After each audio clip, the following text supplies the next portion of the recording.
Hola, hola, buenas noches otra vez. Y otra vez, rico estar por acá con ustedes compartiendo, conversando, dialogando, mirando todas estas historias de nuestros días, compartiendo deliciosamente todo esto que nos hace crecer juntos, que nos permite aclarar un poco más nuestra vida, nuestro horizonte, nuestro panorama, que agrega también a nuestras experiencias y a nuestra vida diaria tantísimas cosas que creemos que podemos ir desenvolviendo, desarrollando poco a poco para aprender muchas más cosas. Un saludo para Mariluz Torres, Caro González, Dolly Rueda, Luces Lu, Rosy Osores, Miriam, Piedraíta Irma, María Mercedes, Pili Rodka, Kelly Ruiz, un abrazote gigante para ti, Kelly, Daisy Patricia, Marjorie, bueno, todos ustedes muy bienvenidos y como les decía, delicioso que estemos aquí compartiendo estos procesos. Hoy elegimos un tema que a mí me parece bien interesante y es el del desapego emocional. Créanme que es uno de los motivos más frecuentes de consulta porque pues al fin y al cabo muchos estamos pasando por procesos complejos y a veces no compartimos, a veces los vivimos en soledad, otras veces somos un poco más expresivos y logramos sacar muchas de nuestras vivencias y emociones. En fin, todas estas cosas que van haciendo que la pintura, el lienzo de nuestra vida, empiece a llenarse de matices, de tintes, que le dan precisamente el colorido a nuestra vida, en algunos momentos con claroscuros complejos, otros momentos digamos que mucho más brillantes si se quiere y que nos aportan muchísimo en ese camino, en ese desarrollo de lo que cada uno de nosotros pretende en el proceso de dilucidar la conquista de la conciencia, de elevar los ojos al alma, de empezar a comprender que de nosotros depende en gran medida lo que estamos viviendo, lo que estamos proyectando y por supuesto nuestro futuro que nos lo vamos labrando desde este presente. Así pues que hablar del desapego emocional implica hablar de las facetas del amor. Hay quienes se han dedicado a estudiar esto por años completamente. Yo digo que de tanto estudiar estas facetas del amor seguramente no les quedó tiempo de enamorarse, pero nos han descrito cosas bien interesantes como la primera fase, una faceta de atracción, una segunda de enamoramiento y otra de cortejo y querer conquistar al otro durante ojalá el resto de la vida. Cuando esto empieza a ocurrir, entonces nos damos cuenta de que a través de estas facetas del amor ocurren muchísimas cosas en nuestro cuerpo, en nuestra fisiología, por supuesto en nuestras emociones, aún en nuestra manera de pensar y quizás tal vez en algunos instantes también en la comunicación que cada uno de nosotros tiene con aquello que llamamos el espíritu y que nos permite trascender un poco más nuestra esfera física. Así que la primera fase, la faceta de atracción, empieza precisamente con ese primer encuentro, donde normalmente hay muchísimas cosas. La sorpresa, claro, el brillo en los ojos, la dilatación de las pupilas, que es tan importante, casi que se nos van los ojitos cuando encontramos a ese ser que creemos es la persona más especial que nos llega en ese momento y entonces a partir de ese momento empiezan todos los estímulos hormonales a través de esa luz que llega hasta la epífisis a través del núcleo supraóptico, que es una zona o una estructura que comunica la visión con ese haz que llega hasta finalmente la pineal, que es la glandulita que se enciende. Es decir, que cuando vimos a ese ser que consideramos ese amor platónico o ese amor que llega a nosotros, empiezan a ocurrir cosas maravillosas y es que empezamos a encender el mismo faro de nuestra existencia. Es decir, que la presencia del otro ya nos está diciendo es fundamental esto para poder encontrar nuestra propia luz. Eso suena muy especial porque además empiezan a secretar todas esas hormonas que ya ustedes conocen y que ya manejan a la perfección y por eso no me voy a detener en eso, como son la serotonina, la dopamina, la oxitocina, la adrenalina, pero sí llamo la atención aquí en una muy especial que es la vasopresina. Esa vasopresina es una sustancia que se secreta también para mantener los fluidos o los líquidos normales en nuestro cuerpo, y eso nos mantiene una presión adecuada, porque de lo contrario simplemente bajarían esa cantidad de líquidos y haríamos una hipotensión o algo parecido. Es lo mismo que ocurre, por ejemplo, cuando hay una especie de hemorragia. Así que cuando empezamos a sentir esa faceta de atracción, ya se empiezan a contraer los vasos sanguíneos, como quien dice, retengamos todo esto que nos está llegando, tan importante, tan especial, tan mágico, tan maravilloso, tan soñado, y de esa manera cuando ella ve a la nanía se le blanquean los ojitos, y a partir de ese momento las cosas empiezan a modificarse y a cambiar desde el punto de vista fisiológico también. Esa vasopresina además se produce, miren qué tan especial, en un momento en que hay algún tipo de situación depresiva, el cuerpo reacciona tratando de producir esa sustancia,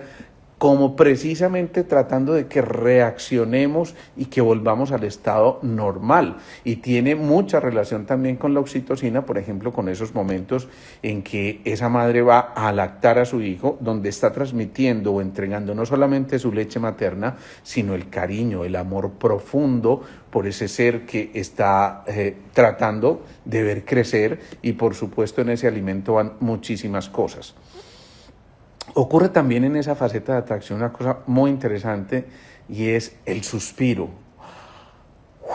¡Wow! ¿Sí? Y esa expresión está haciendo entonces que, por supuesto, ampliemos la caja torácica, dejemos el pasado atrás porque el diafragma desciende y nos conectamos con este preciso momento, con este presente, pero también muchas veces se tocan estructuras que tienen que ver con la respiración misma, en cuanto a la fisiología, en cuanto a la manera en que nosotros desarrollamos esa habilidad para respirar, y esa respiración tiene que ver mucho con el cerebro reptil o el cerebro más arcaico o el cerebro instintivo, si lo queremos llamar así, que es, digamos, que la función vital de la respiración para podernos mantener en un equilibrio perfecto. Pues bien, entonces es muy frecuente que cuando se estimula esa zona del bulbo raquídeo, en la zona del tallo cerebral, entonces surgen cosas como los aromas y las famosas feromonas que hacen que esos olores despierten esa sensación de atracción interesante por el otro,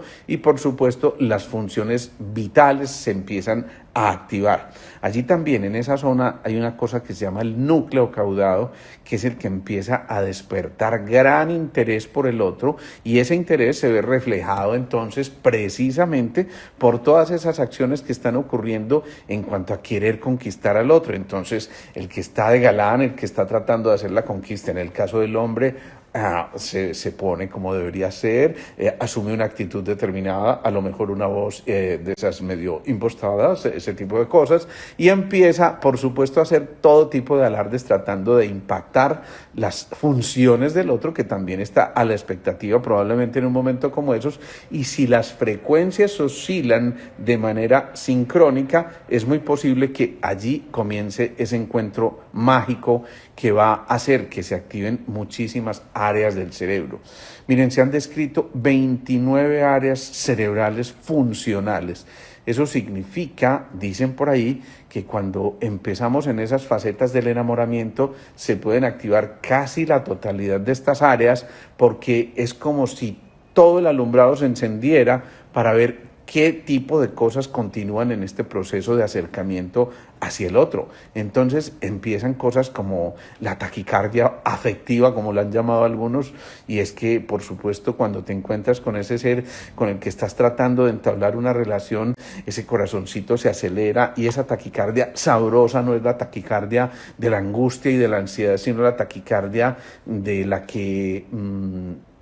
Hans Heyl le llamaría el euestrés, o sea, el estrés sabrosito, el estrés deseable. Produce primero una desaceleración al principio cuando se hace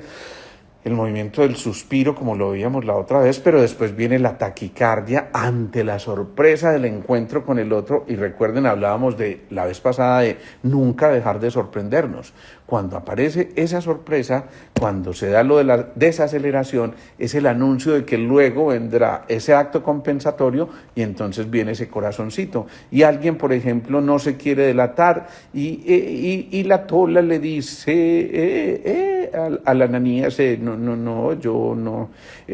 yo estoy tranquila, pero el Ananías se pone a escucharle el corazoncito y eso está a mil, y eso ya le está contando muchas historias que a veces no son reveladas de esta forma, pero que sin duda el otro está captando. Empieza también, miren, esto es increíble, pero en esas facetas del enamoramiento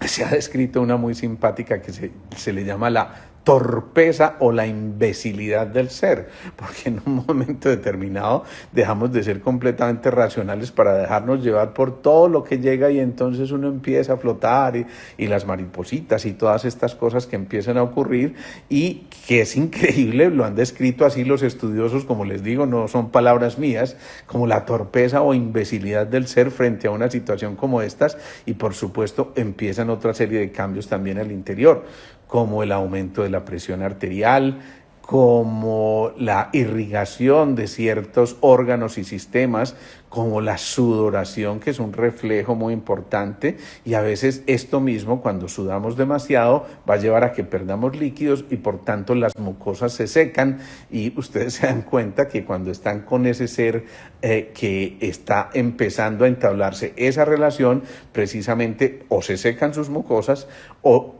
se secan las de ella. Ojalá sea esta segunda parte, porque es difícil manejar ese proceso en un momento determinado, pero si se secan las mucosas es porque aquí ya algo está pasando, aquí ya empezó a ocurrir una cosa medio maravillosa, se ponen las manos frías, eso, ¿por qué? Porque el organismo es muy sabio, y en un momento en que está generando esa taquicardia, dice, bueno, ¿a dónde necesitamos mandar más sangre? ¿Dónde es más importante? Porque lo puede identificar inclusive como una especie de amenaza, entonces él selectivamente dice, a ver, ¿qué es más importante para mi supervivencia? ¿Los riñones, los pulmones, el corazón o mis manos? Y obviamente desde el punto de vista de supervivencia resulta más importante enviarle sangre a esos otros órganos que a las manos, y por eso se pueden poner frías en ese momento determinado.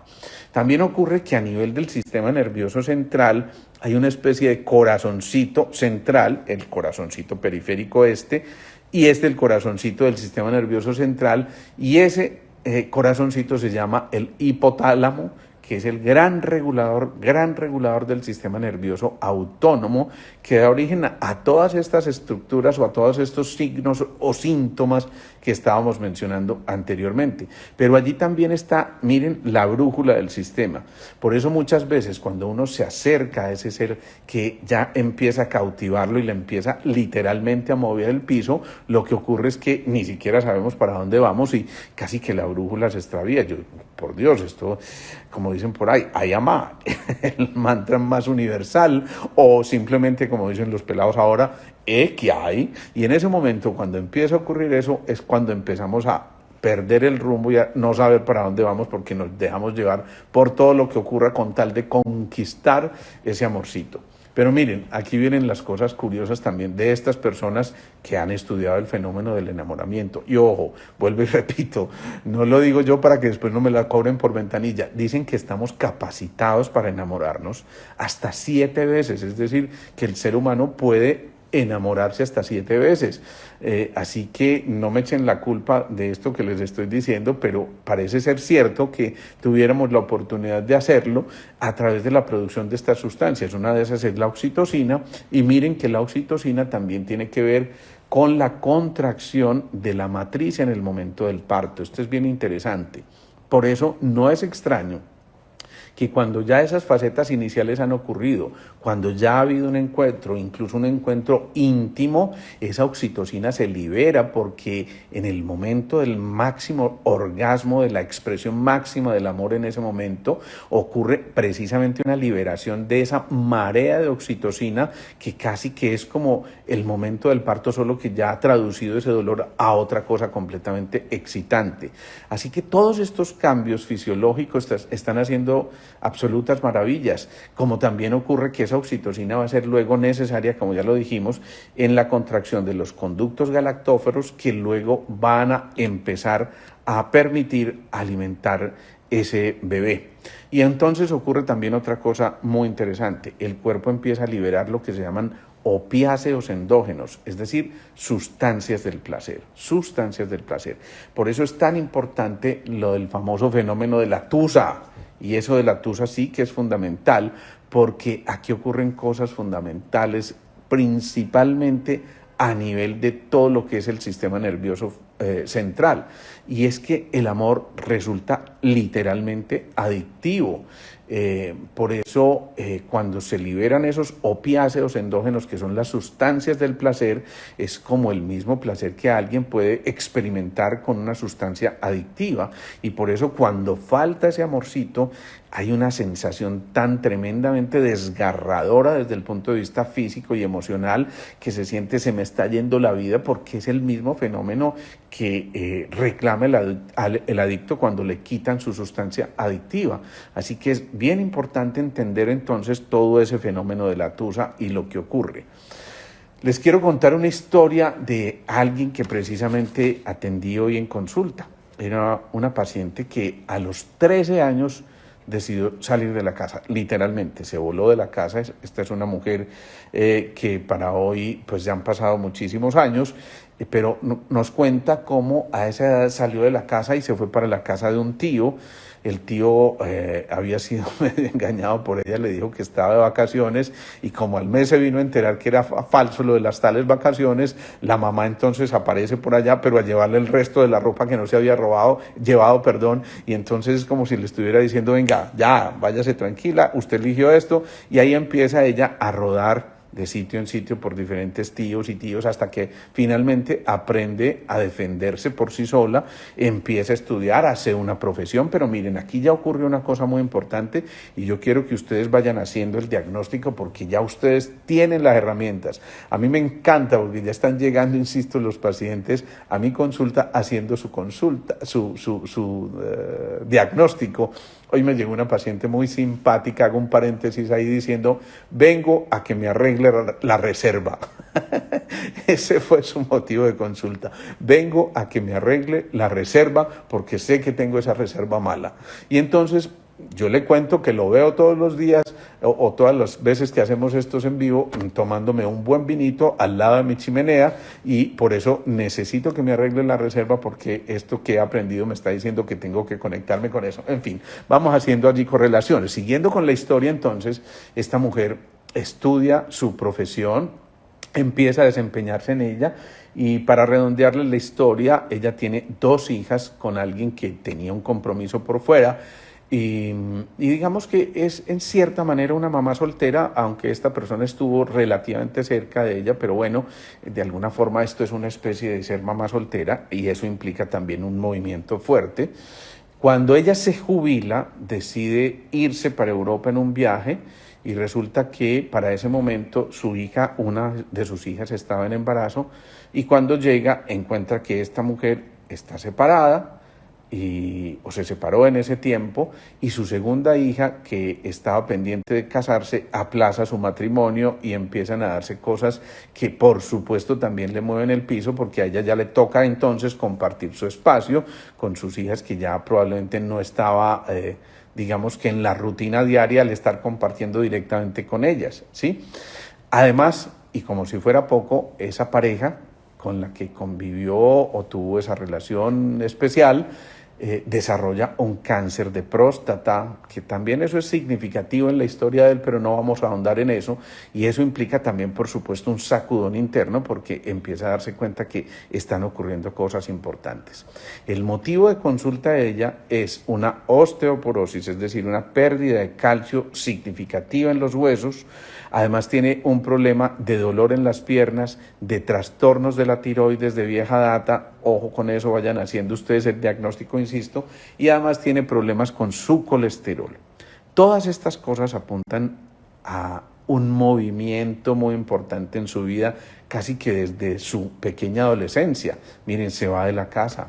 después tiene que estudiar como pudo, defendiéndose ella, buscando territorios donde sus otros familiares y tíos que le dieran, digamos que la posibilidad de convivir con ellos un tiempo mientras ella empezaba a defenderse, miren la palabra que utilizo, y a generar su propio territorio, su propia estructura. Estudia, empieza a trabajar, construye a partir de eso un territorio que también resulta medio tambaleante, porque digamos que no tiene una pareja permanente con la que está, y sin embargo vive el drama de ser una mamá medio soltera con estas dos hijas, pero además el movimiento de sus hijas nuevamente, eso ya empieza a generar muchos estrujones y muchas cosas que hacen que el piso se deteriore, más cuando se entera de que él tiene ese cáncer de la próstata y que por supuesto también nuevamente la sacude. Si ustedes ya hicieron el diagnóstico, me encantaría que lo fueran contando por ahí, pero lo que está ocurriendo, para resumirles, es que no ha tenido territorio en ningún momento. Ese territorio le ha sido esquivo por mucho tiempo, y el territorio es otra vez la energía de reserva, la energía ancestral, la energía del primer centro, la energía del riñón, la energía de la suprarrenal, la energía de sus huesos. Recuerden que el riñón maneja los huesos y por eso empieza allí a manifestarse la osteoporosis. Pero ella además vive mucho sus dramas en soledad, no los expresa, no los saca. ¿Y uno desde dónde expresa? Desde qué grado de quinto centro de tiroides expresa, obviamente se empieza a afectar esa tiroides, empieza el problema del hipotiroidismo. ¿Y qué más ocurre? Recuerden que ese riñón es el agua, el elemento agua, que nutre ¿a quién? A la madera. La madera es el hígado, que es el gran regulador, en este caso, de cosas como lo hormonal, pero además del colesterol, que es necesario para la producción de muchas hormonas, y empieza a tener problemas con su colesterol. Dense cuenta entonces cómo detrás de todo esto hay toda una historia consolidada que va viviendo esta paciente, que va llamando a que ella empiece a ponerle atención a su propia modulación de todo lo que está viviendo para que no se presenten todas estas cosas. Obviamente el consejo es, un momentico, ya deja a tus hijas volar, cada una tiene que resolver sus cosas, además ya son mujeres completamente adultas, 33 y 34 años, cada una de ellas ya tiene todo el pleno derecho y el deber además de volar, entonces ella tiene derecho simplemente a disfrutar de su nieta actual y por supuesto a disfrutar de su presente. Quiere ahora cambiarse de casa nuevamente, ojo, otra vez vuelve el conflicto con el territorio porque ella quiere irse para un sitio en alguna parte del área metropolitana, pero su hija dice yo no quiero que vivas allá, a pesar de que esa va a ser el sitio de ella, el sitio que ella eligió, además por el que trabajó, por el que se jubiló, por todas esas cosas, y pareciera como invertirse el proceso donde es la hija la que le tiene que decir dónde va a vivir o quiere imponerle dónde debe vivir, hasta que ella empiece a entender que es muy importante que ella vuelva a recuperar su territorio, que ella exija su territorio, y en ese momento del empoderamiento empiezan a ocurrir cosas maravillosas. También en la faceta ya de todo esto que pasó ya de la atracción, empieza a ocurrir una cosa, y es que empezamos a evocar recuerdos, y por eso el cerebro mamífero hace un énfasis muy importante. Recuerden que allí están el hipocampo y la amígdala, que modula mucho las emociones, y se empieza a sacudir también ese cerebro intermedio que es el cerebro mamífero. Pero después viene el toque al cerebro humano ya en la fase del cortejo y de la conquista permanente a ese ser, y entonces empieza a haber una cosa que ya sobrepasa lo otro, lo que era meramente instintivo, y es cuando se consolida realmente todo ese proceso del amor, y por eso es tan difícil a veces desapegarnos, porque ya al consolidarse hemos construido cosas muy interesantes, como la admiración por el otro, la admiración por alguien que uno dice es que es alegre, es que es responsable, es que es creativo, es que me hace sonreír, es que tiene buen humor, y entonces siempre hay un motivo para poder admirar al otro. Cuando se pierde la admiración por el otro, entonces significa se está desactivando ese cerebro humano en esas facetas del amor, y aquí ya las alarmas se encendieron muchísimo, porque en esa admiración hay más vasopresina. Entonces, cuando ya se produce a través de la admiración esa dosis extra de la vasopresina, hay una dosis mayor de aceptación, de tolerancia, de reconocimiento por el otro. Ya no adoptamos una posición crítica. Cuando siempre estamos criticando al otro por lo que está haciendo, por lo que está viviendo, cuando en lugar de admirarlo y respetarlo profundamente por sus logros, casi que entramos en conflicto, y hasta pudiera decirse que se quisieran bloquear los avances que el otro va haciendo, pues entonces allí se pierde una cosa que es absolutamente mágica en esa faceta del cortejo, y se empiezan a desdibujar por completo todas las captaciones que se empiezan a hacer a través de los órganos de los sentidos. Recordemos, el hombre es mucho más visual, ellas son mucho más auditivas y táctiles, necesitan el achuchoncito y la caricia y la ternurita y esta cosita de la palabra bonita al oído. Y cuando estas cosas se empiezan a perder, entonces empieza a haber casi que un desapego porque la rutina penetró a esto que era una relación perfecta. Si se deja entrar la rutina, todas estas cosas se van quedando atrás y por eso empieza a haber esa sensación del desapego. El desapego que muchas veces tiene que ver con la dualidad, con el que juzga, con la atadura, con la sensación de que estoy amarrado acá, con una confusión, es el momento en que se siembran muchas dudas y por supuesto empieza el distanciamiento, esto por supuesto desde el desapego. Cuando en cambio hay amor, hay la sensación de unicidad, somos uno los dos, hay comprensión amorosa, pero además hay libertad y esto sí que es bien importante, el amor libera, el amor no ata, amo para mi libertad. Esa libertad entiende que hay límites que no deben cruzarse en el otro, así llevemos 10, 20, 30 o 50 años de casados o de estar conviviendo juntos, porque cada uno debe dar su propia nota. Entonces desde el amor hay claridad, desde el amor hay confianza, desde el amor hay cercanía y por eso empieza el famoso oscilador eléctrico maestro que es el corazón a hacer el reconocimiento y la aceptación del otro cuando hay amor, pero cuando hay ese proceso del desapego, viene lo contrario, se me rompió el corazón, es una expresión muy frecuente que escucho yo en la consulta cuando alguien me dice es que se fue, es que me dejó, es que esas penas de amor empiezan a alterarse significativamente y recuerden que ese es el cuarto centro donde también está lo autoinmune a través del timo y empiezan a ocurrir cosas o expresiones como me derrumbé y por cierto ese me derrumbé generalmente va acumulado o va acumulando muchas vivencias que llevan a que si uno se derrumba, pues obviamente se pierda también la firmeza del territorio, la voluntad, la fuerza, el poder. Me quedé sin voluntad literalmente porque se empiezan a generar otro tipo de cosas. Les voy a contar también otra historia, porque hoy es día de historias parece ser. Esta es de una paciente cuya madre está con Alzheimer y su esposo, que ha sido una persona supremamente brillante, súbitamente tuvo algún accidente isquémico a nivel cerebral y esto empieza a generar ciertas limitaciones en él y por supuesto ella empieza a ser testigo de la disminución en muchas de sus capacidades y claro, esto le preocupa y de alguna manera, en cierta forma, entre comillas, le roba energía, cosa que ella se calla también para no preocupar y para no generar otro tipo de cosas, pero empieza a haber una cosa que es fundamental. Esta persona empieza a tener problemas de hipotiroidismo y tenía problemas de osteoporosis, pero además osteoporosis en relación con su cadera derecha. Y eso es, con su cadera izquierda, que representa lo masculino, eso otro que está allí presente. Y en el interrogatorio ella dice, no, nunca he estado en embarazo, no tengo hijos, tal cosa, pero ya después cuando le estoy examinando y le encuentro un bloqueo en su segundo centro, viene obviamente la pregunta nuevamente clara, ¿tuviste algún embarazo? Ella asiente y dice, sí, a mis 18 años tuve un aborto provocado.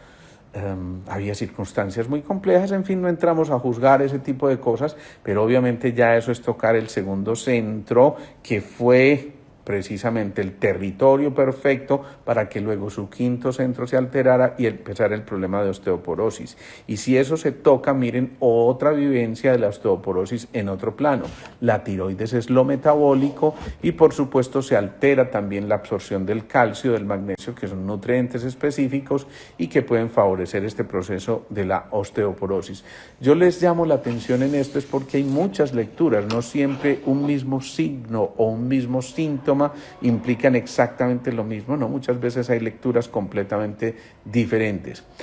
Pero bueno, detrás de todas estas historias, en el proceso del desapego y en el proceso de dar por sentado que esa relación ya no puede continuar por la circunstancia que sea, aquí hay una buena noticia y es que se puede volver a activar la capacidad de enamorarse. Así que no perder esa lucecita, porque vivir enamorados hace que no tengamos que estar en los apegos donde se acumula el vacío, donde se menciona todo lo del tercer centro, el plexo solar, las gastritis, las pancreatitis, las colitis, algunos tipos de problemas a nivel del hígado, a nivel de la vesícula, los celos, todas esas cosas. Y por supuesto empiezan a ocurrir movimientos muy interesantes. Cuando alguien dice yo vivo este proceso del desapego desde la incapacidad de expresar, entonces lo va a manifestar a nivel de la tiroides. Esto yo no me lo trago, es otra expresión muy importante, y cuando uno no se lo traga, toca la tiroides o puede tocar también el tercer centro y producir un reflujo gastroesofágico. O si lo vive desde el distanciamiento, empieza a darse cuenta que cada vez esas distancias van marcando territorios diferentes y se puede vivir a nivel de las articulaciones. Si lo vive desde la crisis profunda de la pareja, porque la separación no fue voluntaria, sino porque había cosas muy complejas y de pronto no lo vivió desde esa parte que construye o edifica desde el cuarto centro, sino desde la tristeza profunda, quinto centro y seno derecho la pareja, entonces es muy factible que se afecte ese tipo de estructuras. Volver a respirar para calmar la tempestad, entonces es necesario en un momento en que se presentan este tipo de situaciones. En ocasiones, en cambio, ese desapego se vive desde el segundo centro, porque digamos que más que una relación afectiva profunda, mística si se quiere, era una relación de tipo más sexual, y entonces se afecta el segundo centro, y en el desapego, en el tener que liberar después de que estaba encaprichado, para no decirlo de una palabra más grosera o más grotesca que esa, entonces se puede vivir desde el segundo centro y empiezan los quistes ováricos o los problemas a nivel pélvico, o en el caso del hombre problemas a nivel de los testículos o de la próstata también. Cultivar para el reencuentro es necesario. Cada uno de nosotros debe saber que en ese proceso del encuentro con el otro siempre debe haber un interés por cultivar para que las cosas realmente empiecen a darse. Así que trabajar el desapego implica hacer un desprendimiento franco, sincero de ese ser por el que seguramente en algún momento determinado hubo un profundo amor. A veces ese desapego también es forzoso, simplemente porque el otro falleció o porque hubo circunstancias que definitivamente eran insalvables, y entonces es muy importante que entendamos que todos estos procesos fisiológicos pueden darse en nuestro cuerpo y que se pueden expresar a nivel físico de acuerdo a desde dónde estemos viviendo el proceso del desapego. El consejo más grandote que yo les puedo dar aquí es: no afronten el desapego desde el intelecto, porque por más razón que ustedes le metan, una cosa dice la razón, pero otra dice el corazoncito. No lo vivan tampoco desde los apegos en el tercer centro, en el plexo solar. No lo vivan de su primer centro, porque entonces van a perder la estabilidad y es posible que tengan vértigo, mareo o problemas de tipo osteoarticular, como ya lo hemos visto. Vívanlo desde el cuarto centro. El cuarto centro es el que, insisto, ama para la libertad, y pues si no era ahora, te libero, te entrego, y ojalá en buenos términos, de tal forma que algún día nos podamos encontrar en la calle y decir: qué rico saludarte, me encanta volverte a ver, qué bueno, me alegra que estés muy bien, que hayas reconstruido tu vida, todas esas cosas. Es decir, aquí se vive desde el cuarto centro como un verdadero aprendizaje, y no con el dolor desgarrador del tercer centro, que es el que maneja los apegos. Por eso la invitación es que ese desapego se haga desde el cuarto centro. Recuerden que el tercero y el cuarto centro siempre están en ese diálogo permanente, y la idea es que haya un equilibrio perfecto entre esos dos centros. Bueno, es que se me va pasando el tiempo y yo no me doy cuenta, y vamos a terminar entonces haciendo el proceso de la meditación de hoy. Nos llevamos las manos al corazón, respiramos lenta y profundamente. Precisamente desapegándonos de tener que acumular ese oxígeno. El oxígeno debe fluir, y por eso tenemos que hacer dos tiempos: uno de inspiración profunda, lenta, rítmica y pausada, y otro de expiración con S, para poder soltar lo que ya no nos corresponde y lo que nos permite drenar o limpiar todo lo que hay en nuestro interior. Respiramos lenta y profundamente.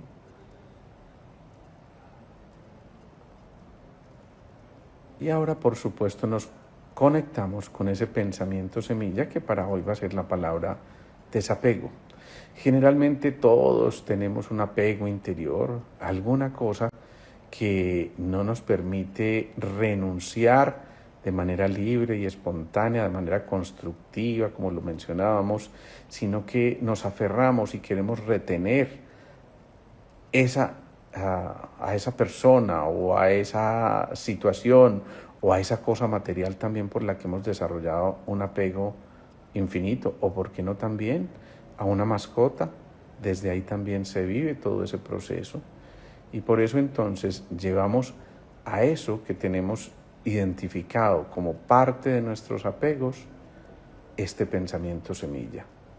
y vamos entonces sembrando ese pensamiento para que nos facilite generar ese proceso de separación de aquello que es necesario, pero de una manera sana, tranquila y edificante.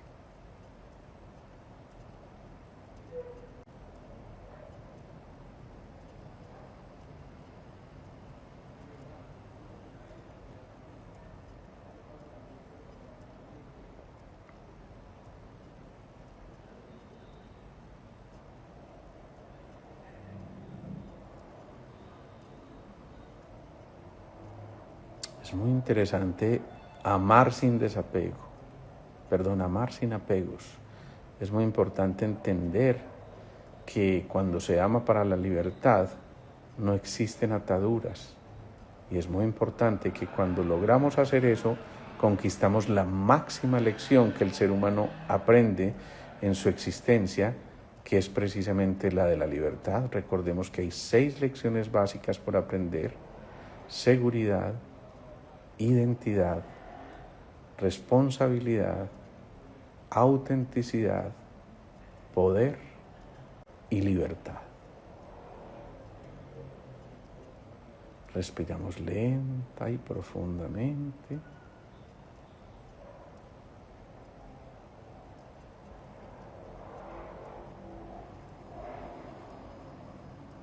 Y poco a poco nos vamos conectando con este instante, con este momento, con este aquí, con este ahora. Vamos saludando a María Noelia, a Cristina Henao, a Esther, a Ana Velázquez, un abrazote gigante para ti, Ana Velázquez, a Pagarc 11, a Daniela Montoya, a Miriam Susana, a Cristina Henao, a Leán Ruiz, a María C. Oídos puede ser que, nos pregunta aquí Cristina. Bueno, oído normalmente es expresión del primer centro, del riñón. Recuerden que el oído es el órgano de expresión externo del riñón, los huesos también lo son, pero generalmente los oídos tienen mucho que ver con esa energía de reserva, con esa energía ancestral que nos decía esa paciente tan bellamente hoy en la consulta. Excelente la frase, ama para la libertad, perfecto, es un pensamiento semilla que vale la pena que cultivemos. Nebula Estudio, gracias doctor, nos dicen por aquí. Kelly Ruiz, gratitud infinita, igual para ti, para todos ustedes por estar aquí presente. Amparo Echeverry, Dios lo bendiga, millón de gracias, por supuesto las gracias para ustedes también. Irma Aguilera, bueno, abrazo gigante, ya saben, nos vemos entonces el próximo lunes a las 6:30 de la tarde. Recuerden que esto queda grabado en el Instagram TV, queda grabado a través de el canal de YouTube. Quienes quieran de pronto recibir también la información de los escritos que vamos pasando continuamente, todas estas cosas, simplemente me ponen un mensaje al Instagram contándome cuál es su contacto de WhatsApp, porque es ahí o es desde ahí desde donde repartimos todos estos escritos también y los links para los videos en el canal de YouTube.